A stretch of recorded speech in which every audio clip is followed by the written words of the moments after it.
भाषा विवाद पर भाजपा नेता सुधीर मुनगंटीवार ने सवाल उठाया है कि मराठी लोगों के लिए अंग्रेजी सीखना गर्व की बात है, लेकिन हिंदी सीखना मराठी का अपमान कैसे है। इसके साथ ही उद्धव ठाकरे और राज ठाकरे पर भी निशाना साधा। नाही, मराठी या विषयावर काहीही दूरपर्यंत राजकारण झालेलं नाही। हा गैरसमज का पसरवला माझ्या लक्षात येत नाही। प्रश्न होता की माननीय उद्धवजी मुख्यमंत्री असताना एक समिती नियुक्त करण्यात आली।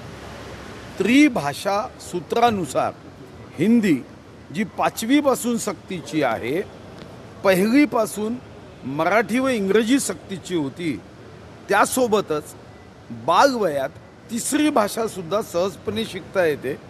म्हणून माननीय उद्धव साहेबांच्या नियुक्त केलेल्या समितीने शिफारस केली की मराठी इंग्रजी सोबत 1ल्या वर्गापासून हिंदी शिकवली तर ती सहज शिकता येते।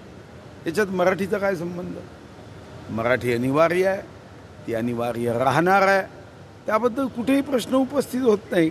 पण मला आश्चर्य वाटतं की मराठी माणसांनी इंग्रजी शिकणं हे अभिमान, हा पराक्रम, पण मराठी माणसांनी हिंदी शिकणं म्हणजे मराठीचा अवमान, हे मात्र अजून मला समजलं नाही।